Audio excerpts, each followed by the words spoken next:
Hello. Before we get down to cinema, I would like to draw your attention to our Patreon. Regular listeners will know that these podcasts are supported by Quad, our home cinema in Derby, UK. But as Quad is a charity, we want to make Cinelit as self-sustainable as possible.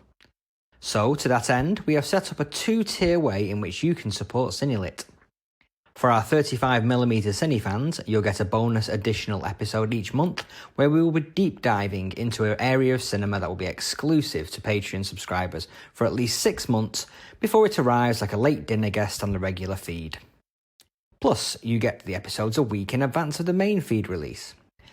But if you want to support us and don't feel that pressing need to have the additional podcast each month, but still want that warm, satisfying feeling of being part of the Cinelit success story, then you can become an 8mm Cine fan, where you can donate and get our heartfelt thanks. Head over to the Patreon page and subscribe if you can. However, we know that times are hard at the moment, so please do not feel you need to subscribe if you are not able.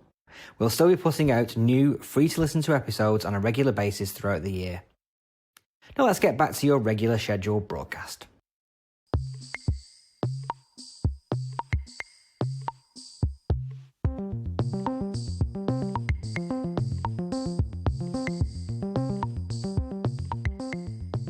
Welcome to Cinelit. Today we are giving a delicate high five to one of horror cinema's most infamous right hands.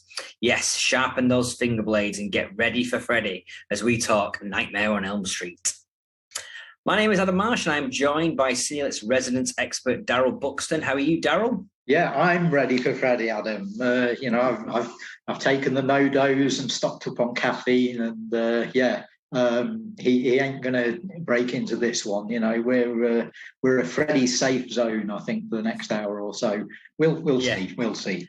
There are some podcasts you can do in your sleep, just not this one. We are today joined by Daryl's partner in crime in Quad's monthly horror night, Fright Club, Adam Crowther. How are you, Adam? Oh, I'm good. I'm also definitely ready for Freddie. Knives at the ready. Very good, very good. So I guess the reason we decided to do this podcast is because you guys are putting on Nightmare on Elm Street Part 3 Dream Warriors this month in February 2020 as part of your horror night at Quad. What was the decision to jump into Part 3? What was it? We haven't done Part 3 Quad before, I guess. And it felt like it's the last big one, I guess, which I'm sure we'll get into ranking these films at some point today. We've shown a couple of Wes Craven's Scream films as well recently, so we're sort of Craven friendly on Fright Club, and Part 3 is a good one in the franchise, and we love our sequels at Fright Club. You know, Jason Lives is one of our all-time favourites. So we thought if we've given Jason the sequel treatment, we've got to give the same to Freddie, I think.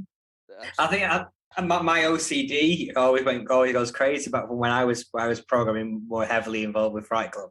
My OCD would we can't show Part 3 because we haven't shown Parts 1 and 2. They really would kick into that. Even to the point when we did Jason, we did Parts 1 and Part 6 as a double bill. I ended up going back and filling in the backfilling and showing 2 and showing 3 and showing 4 at some point. So I know we'll have done all 6 of those. Although, do you remember we showed Part 2 and Part 8 on a double bill, and then me and you sort of did a 20-minute thing describing all the murders in Parts 3 through 7. So I think that was I think we did that when we did a double bill of 1 and 6. Oh, was that right? Yeah, and we did 2, 3, 4, and 5. Yeah. We might have done a quiz between Parts 2 and 8. I don't yes, remember. we did. I made this great paper mache head, which did not turn out quite as I anticipated. Yeah, I've still got photos of that. But it wasn't my most artistic moment. But on this Nightmare on Elm Street podcast, we're talking a lot about Jason Voorhees at the moment. And we will get on to Jason, but. Well, that's kind of the thing about 80s horror cinema is that they kind of cross over very astutely. Obviously, Jason and Freddie would eventually cross over and cross paths, but you almost can't talk about one without talking about another. And Friday the 13th being a key part of that slasher boom. Jason was a key part of that, but then Freddie came along and did something a bit different, I think, within that slasher genre. I mean, to the point where people, I'm not sure do people think about the Freddie films as slashers?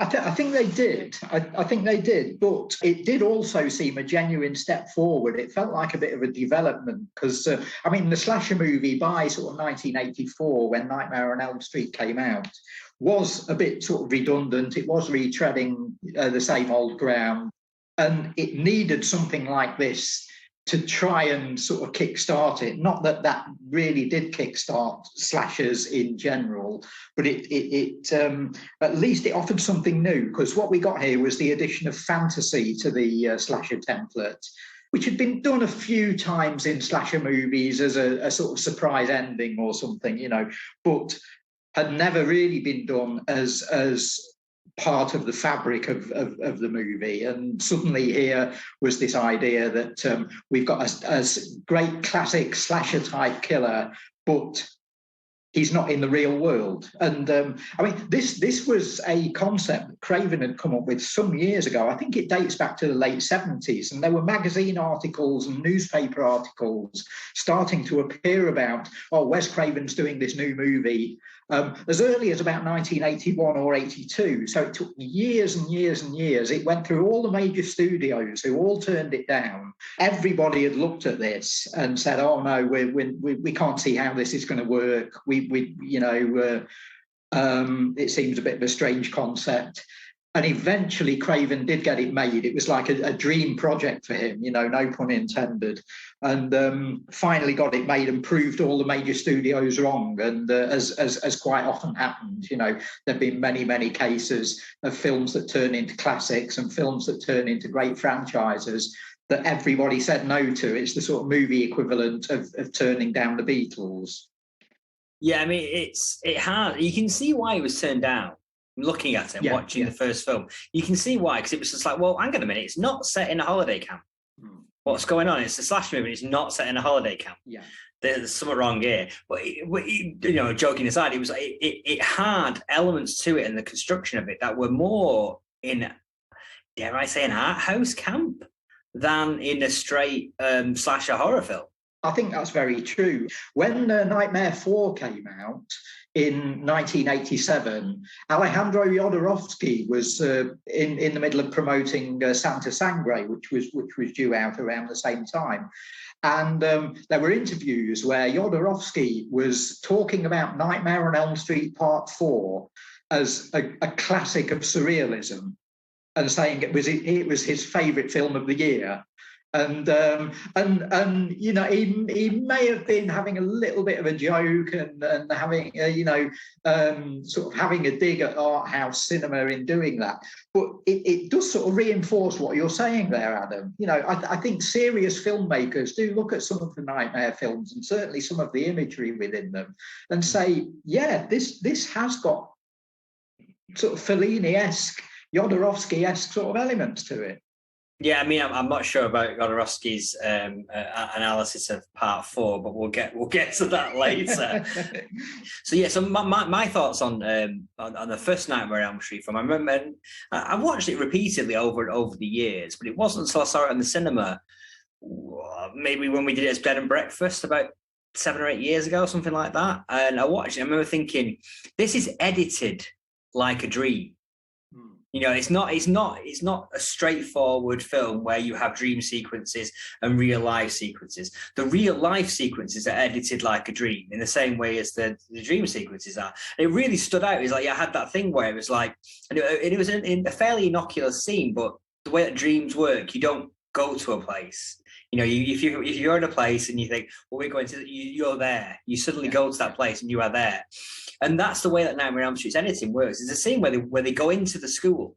They have a big conversation outside the school. They go into the school, and then it's a hard cut back to their bedroom later on that night. Yeah. And it's just like, well, that's not how editing works. You're not supposed to do that. You're supposed to go into the school and edit them in the school, and then out. So it was like edited in that sort of like choppy kind of manner that that you get with dream sequences, real life dreams, you know. What's amazing is how audiences, and especially a horror audience, who weren't perceived at that time as being, particularly sort of intelligent or semi-literate, even though they were, But audiences accepted that and bought it and understood it and knew what it was and didn't sort of go rushing to the box office to ask for their money back or go out and complain that, there seems to be a scene missing here. They just bought it, absolutely. And they knew the grammar of the film. You see, maybe it's my snobbishness with this, but I think with Wes Craven, he obviously built up a bit of a reputation from The Hills of Eyes and Last House on the Left. He'd already built that reputation to some extent. So when you see scenes like that, you go, okay, he means to do that. It's a deliberate decision. Yes. Whereas when Rennie Harlan does it in number 4, it's a mistake and it's a bad editing job. Just throw my snobbishness in there with it. Yeah. You're not a fan of number 4, are you? I'm looking forward to getting on to talking about that. I'm with Alejandro on part 4, but I mean the first Nightmare, maybe it connected with audiences and connected with other filmmakers perhaps because dreams obviously had been around for millennia, and movies had been around for less than 100 years at that point, and so maybe the public at large and maybe the film community at large and maybe the horror film community at large took all this on board because even though it was new to cinema, it wasn't new in the consciousness, and it was someone tapping into it in the way that, dare we again say that people like Fellini may have done before. Filmmakers had done this. Hitchcock had done it. They'd had dream sequences in their films, but not necessarily cut like a movie. And here's Craven bringing that into the slasher film and making it work and really, really sort of making it what the film's about, rather than having isolated dream sequences. Anything could be a dream here. We don't know what we're looking at in Nightmare on Elm Street. And we soon learn that from the very start of the film. We learn that within a few minutes, we're lost. We don't know where we are, but we're loving it. We're enjoying the ride. And we like the fact that we don't know if the characters are in a dream or not. It's an interesting time period, I think, when this was released. I think it kind of tapped in, like you say, it tapped into what audiences wanted at that time, even if they didn't know they wanted that. I think it was in some ways it was ahead of the game. It was definitely at the dying embers of the slasher boom of the late 70s, early 80s. It was right at the end of that, but in many ways it was not part of that. It had elements of like 80s-ness about it, which the wisecracking villain became much more of an 80s thing than say Michael Myers or Jason, which are the silent killers. Freddie was much more of an 80s villain. He was the on TV, welcome to prime time. It was the quipping, the whole thing it was his deal. Much better fit for the 1980s than the others did. Oh yeah, what we'd had before in the big hitters, your Michael Myers and your Jasons were silent killers. They were masked killers. We couldn't see their face, we couldn't hear them talk. They just lumbered around effectively, and we love what they do. But here's Freddie, and you can see his face, you can see his expressions. Burnt off though it is. We can see his eyes and we can see his mouth. We can see when he laughs and when he scowls. And as you say, he's got the patter. Yeah, absolutely. The banter became the thing that he was most known for. Not as prevalent in the first film, I think. No, I like it in the first movie because you start getting the wisecracks in the sequels, but the first movie when he speaks, he's terrifying. I mean, right from the word go, he's menacing Amanda Wyss down that sort of dream alleyway, and there's the classic dialogue exchange where she sort of whimpers, "Please God," and he sort of points to his claw and say, "This is God." And I was rocked when I saw that. I thought that's proper scary dialogue, and I think it was. Although I'm not a religious person myself, even I was shocked by the blasphemy of it. You know, I thought, can you say that in a film? Can you say that in a commercial film? You know, and can you have a character like this doing it? And of course, then this is before we get onto the whole controversy of what Freddie's character actually is. You know, which again, when as that's revealed through the course of the film, you think, can they do this? Can you have this sort of figure in a movie? And again, I'm sure we'll go on to develop that as we talk about the sequels. Well, they describe him as a child killer, don't they, in these films? Yeah. You know, that's the upside. Yeah. Exactly. Yeah. I think you know we can do that. Yeah. We'll talk about the remake. I'm assuming at the end of this, but one of the things they went wrong in that is being much more explicit on how much of a bad guy Freddie was by explicitly calling him a paedophile and calling him a child killer and a paedophile, which I don't know whether audiences want that. I mean, I think the 80s audiences, being a child killer was awful, but it was kind of like detached. You didn't see him killing children.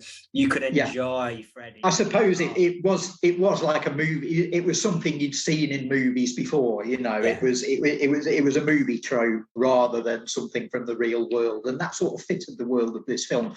I mean, amazingly, of course, quite astonishingly, A Nightmare on Elm Street is based on a true story. Is it? Yeah. There were a load of articles in the Los Angeles Times, I think late 70s, early 80s, and Wes Craven took that newspaper and read and was fascinated by all these news articles. There was a thing called Asian Death Syndrome, and refugees in California who were specifically from Cambodia, Vietnam, and Laos, guys aged between their sort of late teens and their mid-50s, were all reporting, we're having terrible nightmares. We don't want to go to sleep. Is there any way that we can stay awake? And then some of them started dying. And Wes Craven read this in the paper and thought, this is fascinating. Why is this happening to this little knot of refugees that has come over to the US? Why are they all reporting the same thing? Why do none of them want to sleep? What are they doing to stay awake? Why are some of them dying off? And then to add to the sort of realism of it, Craven decided, right, what I'll do, I'll take that idea, I'll make it a bunch of teenagers because that's more cinema friendly than a bunch of 50-year-old guys from Vietnam. And I'm going to call my villain Kruger because that was the name of the kid who bullied me at school. And Craven had already nicked his name for Krug, the villain of Last House on the Left, played by David Hess. Mm-hmm. And so here was Kruger back again. And he's apparently the name of the school bully at Wes Craven's school. So there's these two elements of actual fact that are... Did they ever figure out what was going on with the immigrants and their death dreams that were happening? I've not heard that. I don't know if that ever got reported, which is terrifying. So we've been talking, obviously, we've been chatting over the origins of Nightmare on Elm Street. Was this a franchise that you were a fan of as a kid growing up? Was this Yeah, absolutely. Actually, I always joke my favourite films at 8 or 9 year old were Grease, Calamity Jane, and A Nightmare on Elm Street. Yeah, I like to think I've always had eclectic tastes, but yeah, it's one of those I'd heard about for a really long time. You'd see these, you don't do them so much anymore, but Channel 4 used to have those big countdowns of like top 100 scariest films, scariest moments, all this, and I'd heard about it through things like that or through kind of friends' parents, and it was a market stall in Darlington Market, and they had the tape, and I was with my grandparents. I grew up with them a lot. And they were very relaxed. I used to watch all sorts of stuff, and I was like, "Oh, can I get this?" And I got it. And I remember the night. It was a Saturday, and I was staying overnight, and I wasn't allowed to use the TV until the next day. So I remember looking at this tape, and the anxiety that I put in my head just looking at this front cover and the back with like the girl with like the sheet over and everything, and it terrified me. And I was like, I'm going to take it back. I don't want to watch this. I don't want to watch this anymore. And then I saw it the next day, and I loved it. And it wasn't as bad as I'd anticipated. And I've never been able to recreate that anxiety. It's really strange, but Yeah, then I loved them. I started tracking them down. I got part 2 on tape. So you watched them in order? I mean, it's funny. No. I saw the first one, I saw the second one, and I think I saw the 7th because that was on TV. Okay. And then it was a bit of a gap after that. And then I saw Freddie versus Jason, because Freddie versus Jason was the first one that was new for when I was like conscious of them. Mm-hmm. But I wasn't old enough, but a friend of mine had it on a pirate, so we watched it there. And then I think after that, I just went back and then I watched everything in order from that point onwards. It's funny because I think the first one I watched was 4. Because it came at 88? 87, 88? Yeah, 88, 89. And so I saw that when I was like 11, 12, something like that on video, but I hadn't seen the others before. So yeah, so I watched them in a weird order. I think most people do. I don't think I've met anyone who's watched these. Daryl may have, but I've never known anyone who actually has watched them. Well, you don't necessarily need to. No, I think when you are underage watching these movies and you're watching them, I think you watch them in any order you can bloody well get it, don't you? So I do remember that one of the big things for me was I'd seen 4, but then I bought the novelizations of 1 through 5 that were published, and I remember reading those. All these films used to have novelizations. They did, yeah. I mean, that was my big way of reliving those movies for a good couple of years before I had enough money and was old enough to properly invest in the whole franchise. But those novelizations were great. So, Daryl, I'm assuming you watched them upon release in order.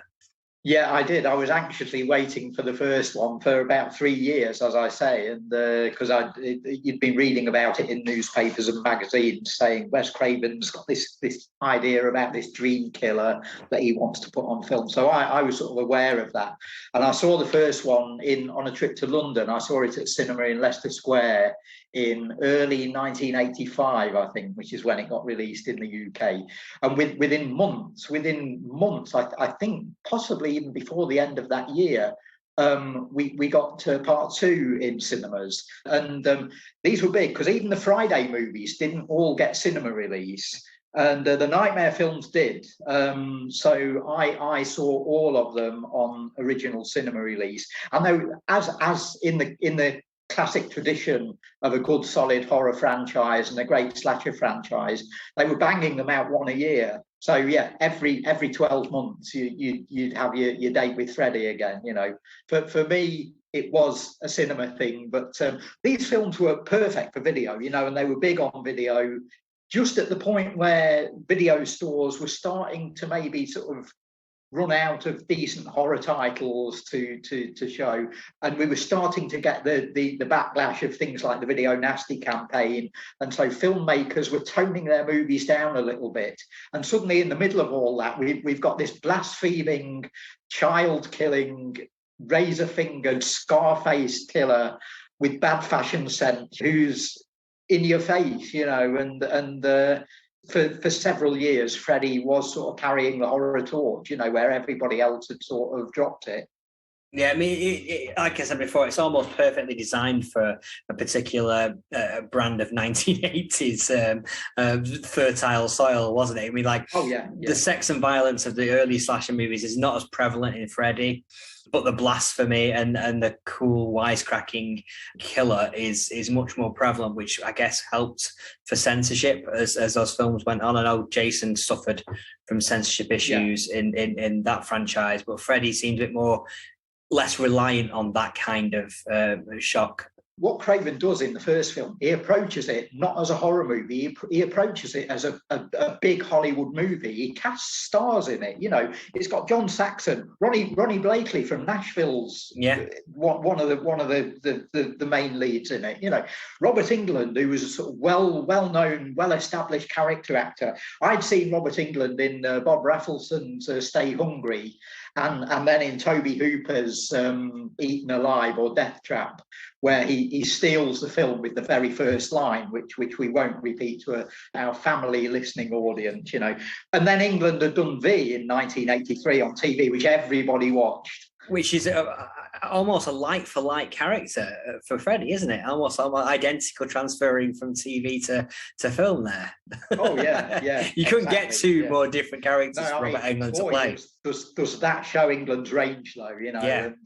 And England obviously got typecast by Freddie, but doesn't seem to have minded, seems to have embraced horror and seems to have embraced this character, when a lot of actors would have complained about it, saying, "Look, I'm an actor. I've got range. I've played this friendly alien character in this TV show. I've worked with Bob Raffleson. What are you doing, saddling me in this hideous creation?" But England absolutely took it up and ran with it, and I think he's delighted that Freddie came into his life.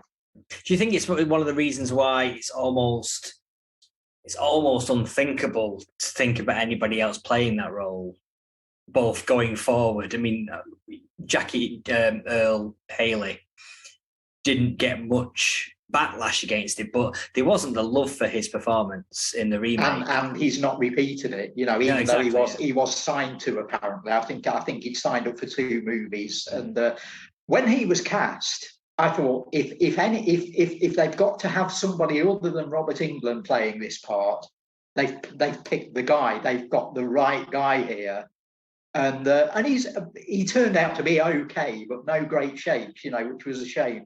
And the film sort of died, really. But what a difficult act England is to follow, and how that showed in the Nightmare remake. Yeah, I mean, the first film is built around his performance, but like you say, it's got a great cast that support England's central performance as Freddie. We've got Johnny Depp in there as well, even. Yeah, introducing Johnny Depp, isn't it? Yeah.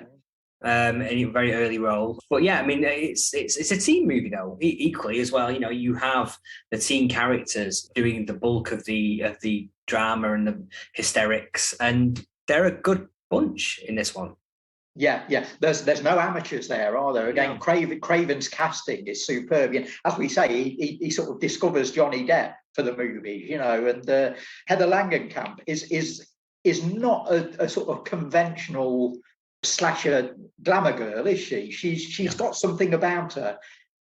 Well, she looks like a teenager. I think that's what it is. She looks like the character she's supposed to be playing, which really adds to the story. Yeah.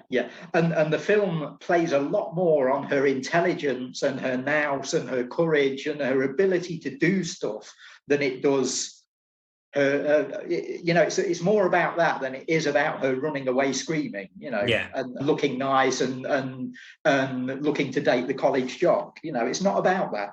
No, and this movie has a handful of really iconic scenes. Visual iconic scenes. Yeah. Obviously, there's the pool of blood spraying onto the ceiling for Amanda Weiss's death, Tina's death. You've got the girl Adam mentioned earlier on, the girl in the plastic sheet over her head. In the hospital scene. Yeah. You've got these iconic moments all the way through. You got Freddie, the less successful, maybe the Freddie with the extended arms touching both sides of the alleyway. You've got Johnny Depp's waterbed death, which is like that's the kill of the entire franchise. I think it's the one everyone remembers. Yeah, absolutely. Spectacular. And then you've got the bath scene as well with the glove in the bath. Yeah. Which got repeat. That was one that got ripped off and repeated in a lot of other movies. They all put their own little spin on that. Who needs a shower scene when you can have a bath scene? Well, that's it. Yeah, I mean, but it almost felt like what Craven was doing a little bit of that. With the sort of like the way that he constructed some of those sequences. Yes, you've seen them before, but we're going to have a bath scene, not going to have a shower scene. We're going to have these different elements that are the same but different. The image that I think has really caught on to the point where you actually saw a version of it in Spencer last year is the heroine running up the stairs and her feet getting trapped in the stairs. In this case, the stairs turn into this sort of gooey mess. and she can't sort of clamber up them because she's stuck in them. And yeah, even as late as Spencer last November, we'd got a scene with Princess Diana in a horror situation. That movie has got a lot of horror stuff going on in it. And there's a scene where she's running upstairs, and they do the sort of realist version of that, where the stairs are so sort of old and damaged and broken that her feet sort of go through, and she gets stuck in there. But yeah, that's pure Nightmare on Elm Street. That comes directly from the first Nightmare on Elm Street movie, and it's such a powerful image. Isn't it true Wes Craven didn't actually want that scene in? It was Bob Shea who convinced him to include it. Oh, I didn't know that. So I read that it was he got overruled. Which surprises me, given that Craven loves his staircase scenes. They're all over. I could be wrong, but I saw an interview that Bob overruled Wes on that. He really didn't want it. I think he did in several aspects of the production, and carried on doing so in the sequels with other directors. But I'm sure you're right on that. Whatever the truth is, I think Wes adopted that staircase imagery, and you see it in a lot of his later films. Usually it's with characters being chased up a staircase, and it's filmed from the bottom, which appears in the Scream films, and it's in things like My Soul to Take. And his characters often get up to the top of the stairs and then find they've got an advantage because they can sort of attack the killer as they're sort of approaching them. But here in the Nightmare films, it's something different. The stairs become the monster. I think it's a brilliant image, so potent, and taking something that's every day and making it really something you do every day at home. You go up the stairs 10 times a day at home, and suddenly here it is on screen, and it's terrifying.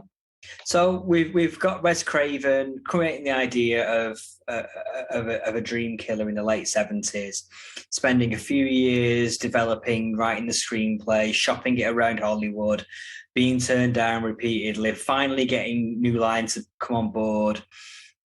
He makes the movie, releases the movie. It's a massive hit. 5-6 years of his life, and then they crank out another sequel in about 8 months. Yeah, it comes out within a year. Yeah. And Wes isn't involved, doesn't want to be involved. He's told his story, he's finished with it.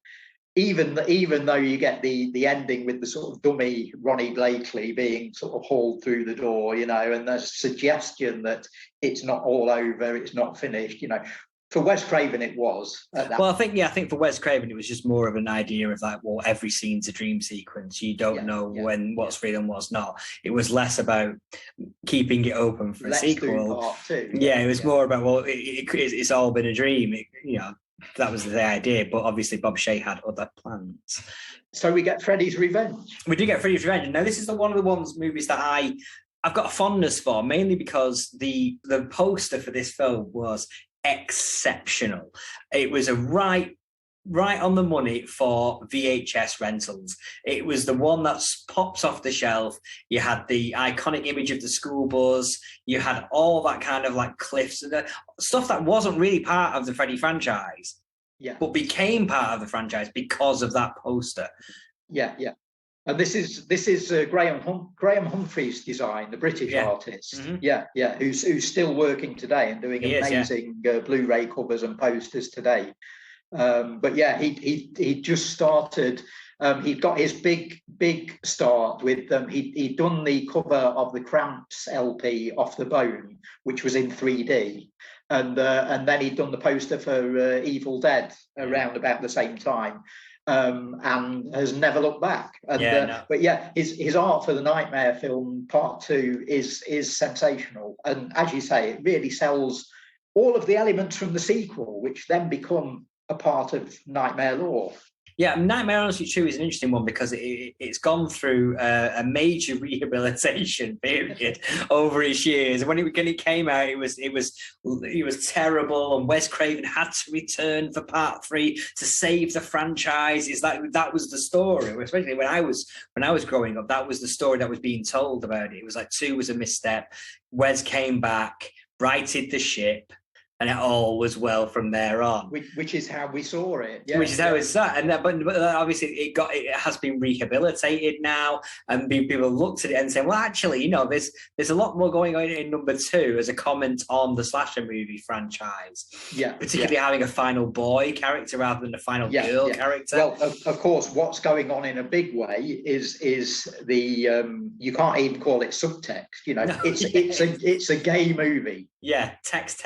Yeah, And Mark Patton, who plays the lead character Jesse, has been called, and he has even adopted the name himself. He's been called the first male scream queen. Yeah. Okay. And that's very true. So yeah, the film has been adopted by a gay audience, and is now looked at largely for those elements, for the sort of homoerotic element of it, for the very positive sort of elements that are shown throughout the film. And there was a documentary a couple of years ago called Scream, Queen, ! My Nightmare on Elm Street, which was all about Mark Patton's life since making the film. And what being in that film has meant to him over the years, and how the change in the attitude of fans over the years has sort of affected him and made his experience more positive. So an extraordinary film, really, and it did just seem terrible when it first appeared. And I think the fact that it was cranked out so quickly, like Friday Part 2, which came out within 11 months of Friday the 13th, and it's like when you see a film's budget reported, and if you see something's been made for 50 million, you think, oh, this could be good. You see it's been made for 50,000, and you sort of go in with very, very low expectations, which sometimes a film overturns. And it's the same with time span. If a sequel comes out within a year of the original, you do sort of go in thinking, this is going to be terrible. Mm-hmm. They're doing this for the money, and no one is going to put any effort into this. And so the film sort of carried that baggage with it, and I think there was more to it than that. I mean, Jack Shoulder was the director, he'd just come off a really, really clever and witty horror movie called Alone in the Dark, which, like Nightmare on Elm Street, had reasonable stars in it. It had Martin Landau and it had Donald Pleasance in it, and it wasn't a teen movie. So he was a good fit for this, and he went on to do things like The Hidden later on. He's a good horror director. He often does sort of interesting things with his horror films that aren't the norm. And as we say, you've got this whole, we're not even going to call it subtext, it's right up there in the open. There is a shower scene in this one, and yeah, it's a homoerotic shower scene. Which ends in a kill, So it is. Remember, I guess because it was so dismissed, the sort of like the idea that people didn't notice that it was a gay horror film at the time was probably because it was so dismissed as not being very good. And in some ways that's true. In some ways it does feel like a bit of a rerun of the first one, but with a male scream queen character rather than Nancy's character in the first film. But it had elements that, it kind of built on the law, and it had a couple of things that became part of the Nightmare on Elm Street thing. It wasn't just a dismiss and we moved on and Wes righted the ship, but I think there was definitely more of Freddie coming into his own in this movie that then Wes took in the third film and really ramped up. You're all my children now, that kind of stuff. It has some interesting elements that they've not gone back to. Freddie coming into the real world. Yeah. In this movie. Which then they bring Freddie into the real world here, and it doesn't quite work, and it doesn't really make sense, and it's not a good fit. And then later sequels, and particularly Wes Craven's New Nightmare, sort of contradict that scene anyway, and I think it's a good individual scene, but I think people watch it as an individual scene rather than if you try and fit it into the narrative of that movie and the narrative of the series, it doesn't really make any sense. Even in a film that isn't supposed to make much sense, or it doesn't matter whether it makes sense. Here they seem to be almost challenging that and saying, well, let's do this scene that doesn't even fit into the dream logic, it doesn't work, but it's a fun watch for a couple of minutes, Well, it's a good one to cut into the trailer, isn't it? Freddie, Freddie at a party, swiping left and right, that kind of stuff. I think the element, I guess, in this film that has not been repeated is the possession elements of this movie, where it's Freddie taking over the body of Jesse. Yeah, I like that as a variant. I like that for a sort of one-off movie, because that's the good thing about slasher franchises is you can either have your killer as the same sort of lumbering figure stomping through the woods for 20 films, or you can take the opportunity with each individual film to have them attempt something different. And then when it doesn't work out, they do something else in the next film and the next film. And I quite like the idea that for me, this is Freddie having a go at possession and seeing if it works, and it's I love that aspect of this. It gives it enough distance from the first movie to justify a part 2 existing. And England seems to enjoy himself doing it, and Mark Patton seems to enjoy those scenes too. I think they work well together. It's a positive for me, that is. I like it. Yeah, Patton was an interesting choice. So he's worked out quite well. But other auditions were Brad Pitt was auditioned for this. Yeah. Christian Slater auditioned for this. So it shows that Nightmare's a big deal amongst the sort of burgeoning community, the new wave that's going to burst out in the 90s. Nightmare's a big thing for them, and getting the part in Nightmare on Elm Street probably didn't mean all that much to young actors. Getting in Nightmare 2 meant everything. Suddenly it was a named franchise. It was a big deal. I don't think I've got anything kind of out of the ordinary to add to this. I just want to emphasize what Adam said at the beginning about the cover art, and that was the most striking thing for me. And again, like the box art for the first one, it terrified me long before I'd actually seen the film. And then again, upon watching it, it wasn't as bad as I thought.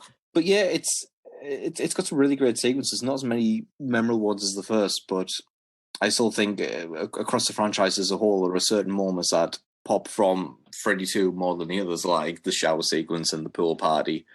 And it's definitely when they made Freddy a bit more dimensional and they gave him a bit more meat. Obviously, he's talked about a lot in the original, and you get this context discussed by other characters, but this is the first time he really presents himself, and he feels like an actual living villain.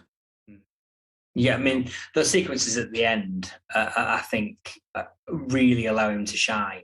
I think with the sort of like the three-way between Jesse, Lisa's character, and then also like and Freddie over possession of Jesse.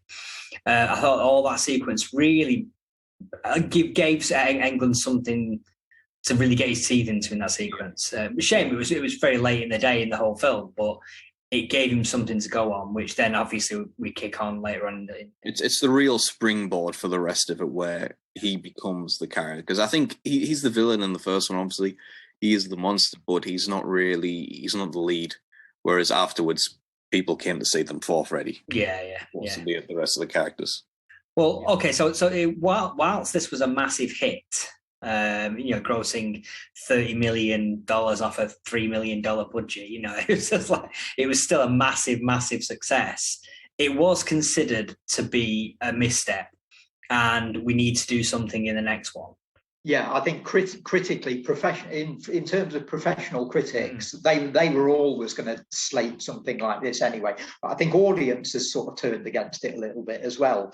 There were people that had invested in Nightmare on Elm Street and wanted this to become a hit series, and we all went to see part 2 and thought, well, that's killed it. Yeah. What was the audience reaction like? Because obviously, Daryl, you said you saw all of these in cinemas, and it's very easy for us to talk about this retrospectively, about this was the reaction, then everyone's changed their minds, blah, blah, blah. But how was the general audience reaction just at the time, just as a standalone film? How did people think about this? Well, you've got to bear in mind that my own personal experience was seeing the film with about 4 other people on a wet Wednesday afternoon, which is what you did in 1985, 86. Nobody was going to the cinema. But yeah, you did then pick up in the press and in the letters pages of horror magazines and things, and the fanzines that were just starting to come out then. So there was this sense of a horror community starting to build again in the wake of the Video Nasties thing.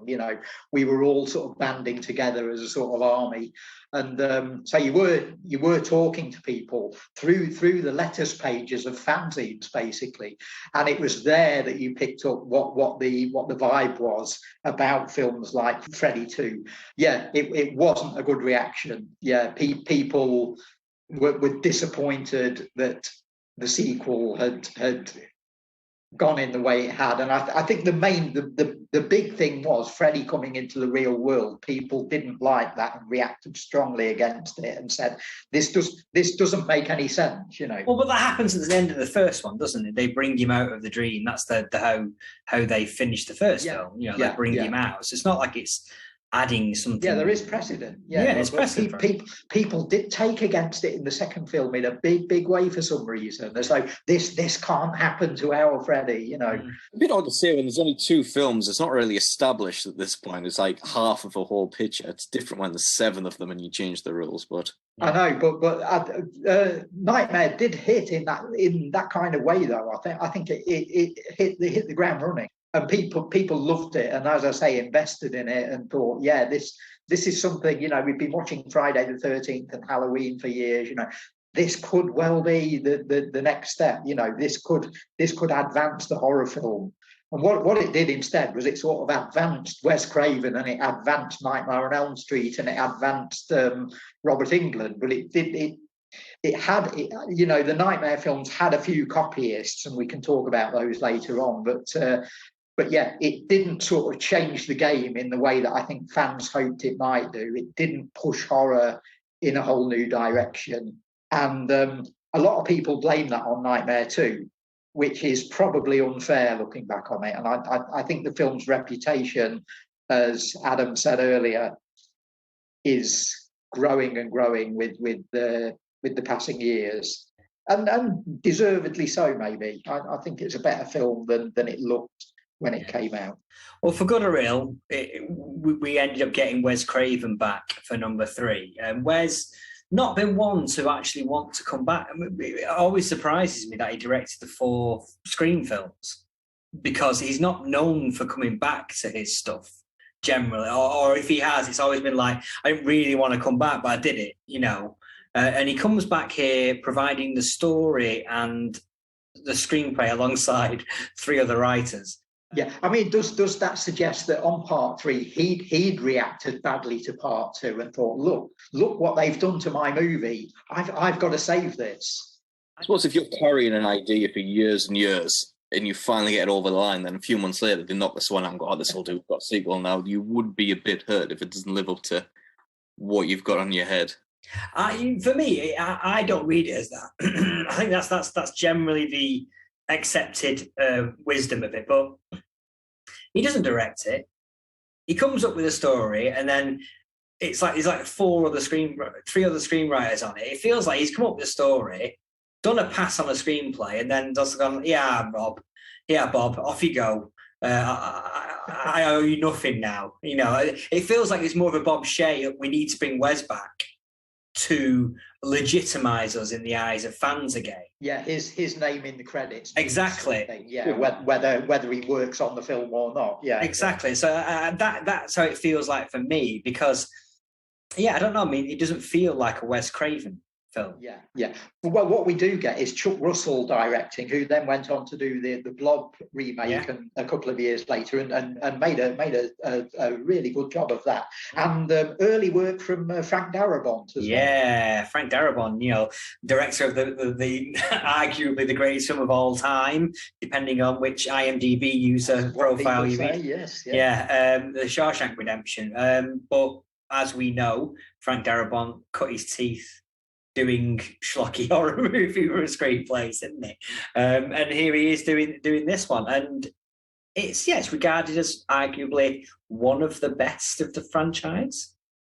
Yeah. I mean, we bring Heather Langenkamp back. We bring John Saxon back again. Craig Wasson's the male lead in this, from who we love from De Palma's Body Double, and interestingly looks not unlike Robert Englund. I think. I wonder if he was cast because of that, to do a sort of other side of the coin sort of thing.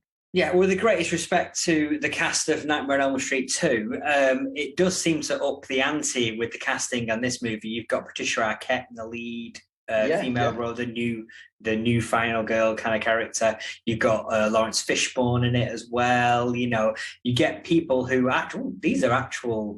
these people will go on to play a significant role in cinema in the next 15, 20 years. You can see why the likes of Brad Pitt were trying to get a foot in the door, can't you? The generation that sensed that they were the new breed in Hollywood. And of course, this is at the time when you've got the Brat Pack as well. You've got your Tom Cruise and your Rob Lowe's and people. And it's like the people underneath them that are coming through, that are looking for a foothold into Hollywood, that are all very confident and thinking that, we are going to make it. We're going to be the big generation in the late 80s and early 90s, move over Tom Cruise, And they're all going for parts in the Nightmare films, and some of them are getting them. And they're proving themselves in these films. They're doing a damn good job. Yeah. So the basic premise of this is a new generation of Elm Street kids are being terrorized by Freddie, and they're all in an insane asylum, refusing to sleep. Basically, that's the setup, and we get a series of ever extravagant dream sequence deaths in this movie, along with wonderful quips from Freddie, a la Arnie in his movies. He starts to become that quipping killer. Yeah, this is now a thing in the 80s. Yeah. Going back to, I always think this is peak Nightmare, and I think this is why it's a fan favorite. I think whenever people made a list of like, what is a Nightmare on Elm Street, who is Freddy Krueger, this is going to tick most of those boxes. You've got the elaborate set pieces. You've got it's the best blend of comedy and horror before it tips too far into being a bit silly. It's got the quips. It's got the visual effects. It's got the great cast. It's the most 80s, if you want to call it that. Fashion-wise, when a lot of the slashers get talked up from that era, it feels peak 80s as well. We got Duncan as well, obviously, which by default makes it kind of arguably the best. And yeah, just going back to that, I think this is the one that people think of when they think Nightmare and they think Freddy. So I think all of those things are really important to why this has had such a lasting impact on the fandom and audiences, why a lot of people prefer this one. I agree. As we've said, I was watching these films at the cinema as they came out, and Part 3 looked like a cinematic movie. It looked big, it looked bold, whereas the first two, you could have happily sort of sat at home watching those on VHS. This needed to be seen in the cinema, I think, and it's a big proper film, and it's got the scope of a proper movie. It's got ambition. It's got those big set pieces, and yeah, the imagination goes wild. I love the idea in this one. Adam sort of dismissed this a little bit as, it's a bunch of kids in an asylum, but it's what they do. It's the fact that they team up and they decide that they can fight Freddie, and you do get the sense, going back to those news reports about those Vietnamese refugees, you do get the sense that there's this sort of bonding together here of this group of people who all recognise that this thing is happening to them.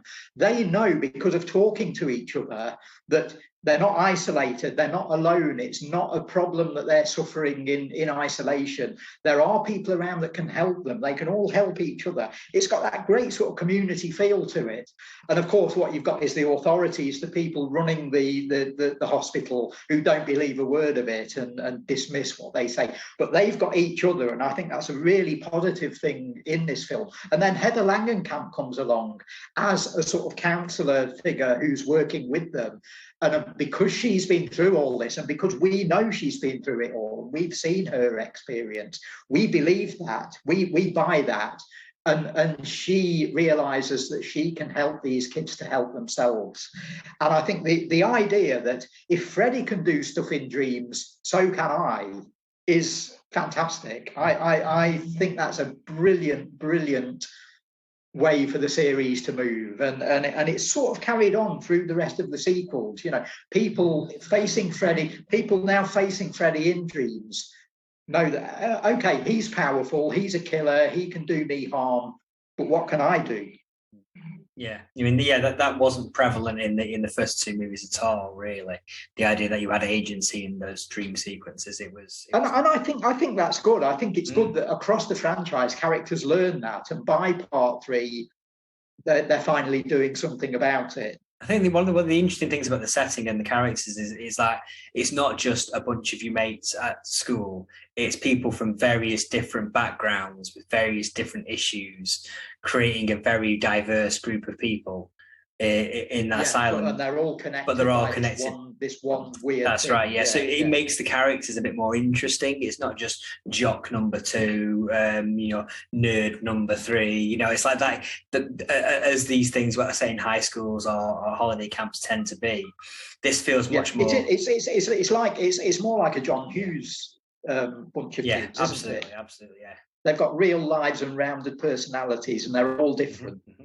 Yeah, and a bunch of great deaths in this movie. Yeah.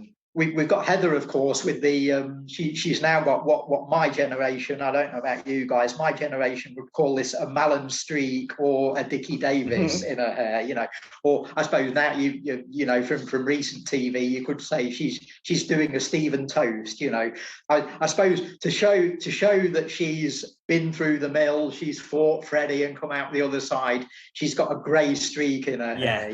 This movie was made. It's great cinema short. This movie was made about 2-3 years after the first one. So it's like she's not aged that much. She's like so to show that she's been there and done it. They give her grey hair, but not too much. They don't want to put she's still got to look glamorous and cool in front of the audience, but she's got to look like she's weather beaten and she's been through the Freddie mill. So we get an interesting dichotomy on this movie as well. You have music by Angelo Badalamenti. His first film he did after Blue Velvet. He does Nightmare on Elm Street Part 3. But then, as a contrast to the genius of Angelo Badalamenti, you also get a theme tune by Dokken. Of Dream Warriors, heavy metal. Do not undersell Dokken. They can't be undersold. You can't see us at home, but we're all headbanging at this very moment. So you start to get those cash-in tie-ins on this movie. We get Dokken doing the theme tune, Dream Warriors. Then obviously that will later lead to the Fat Boys in a later Freddie movie. And the Freddie rap. Freddie rap, yes. Yeah. So in some ways, it's a good movie and it launches things. In other words, in other ways, it's terrible because we got the Fat Boys out because of this. Yeah. I mean, let's talk about the set pieces though, because they're what people remember from this film, and we must all have a favourite, I'm sure. I think the one that stands out for me is the television one. Is the classic, TV one. Freddie basically becoming TV and smashing the girl's head into the TV screen. What's extraordinary about that is the aftermath of it. The fact that the hospital staff and the sort of officials there, the head doctors and so on, come in and they can't explain this death away. And yet they do, they just dismiss it. Oh, it's another suicide. What, someone 3 feet off the ground with their head stuck inside a television set? Oh no, she's killed herself, But we know, and the kids in the film know that. We're not buying that. Authority is talking crap here. We're not listening to these figures. Yeah. No. And I love that about that kill, that you get this absurd image, and the powers that be say normal. Yeah. I mean, when you put it like that, Darryl, it's ridiculous. But it's great because of that, because the kids they've got something to react against then. They're fighting Freddie, but they're also fighting the people inside the institution. I mean, we do get in this movie, there's less of the sort of like, you don't know what's real and what's not. There's definitely an idea of, this is real, this isn't real. Yeah, but they take control of that. That it's there because they're controlling it now. They decide when they want to dream and when they don't. And I think that's what's great about this. My favourite one, the memorable one, was always when he walks out onto the ledge and it's like puppeteer Freddie. Oh yeah. Because again, going back to having to watch these in the cinema, that must have been fantastic. Just the skies and the scope of them, and kind of Freddie overpowering the scene. Yeah. Don't you find the makeup job in that really squirm-inducing? I think the shot of the feet with the veins coming out of it is brilliant. Absolutely. I was just going to say, as much as kind of gore and violence films doesn't really bother me, anything what looks quite accurate, anything very medical, really does, and everything aches a bit when that pops out, but it's. Yeah, and it's a well acted scene too, not just by England, but by the guy in the character. He sells it to you. He sells his pain to you, I think. And then of course, sort of 3/4 of the way through, we get the Ray Harryhausen homage, which is a bit unexpected, but it's fabulous. We get a fighting skeleton, and it's Freddie. Yeah. So it's Freddie's bones come back to life. So John Saxon and Craig Wasson fighting Freddie's skeleton in a junkyard. Fantastic. I also like the Jugs death with the eels going into the arms for Jennifer Rubin's character. I thought that was a good death. Yeah, that's Jennifer Rubin, who went on to get her own sort of Freddie ripoff, didn't she, in Bad Dreams a couple of years later. Not a great film, but good sort of nice that she got a vehicle out of this. So I can say at this point, I'm going to boast here and say I've been in the back of a car with Heather Langenkamp, and I've been in the back of a separate car with Jennifer Rubin. Wow. So, I don't really know how to respond to that, Daryl. Were you in the boot? So was that? Well, I'm saying no more. Was this a dream, Daryl? I don't even know the answer to that myself, Adam. And with the image of Daryl Buxton wedged into a boot of a car while Hollywood celebrities are whisked to their next destination, we will pause there. We'll be back next week to look at Nightmare on Elm Street's 4 through 6, Wes Craven's return to the franchise in Wes Craven's New Nightmare, Freddy vs. Jason, and the 2010 reboot. See you next week.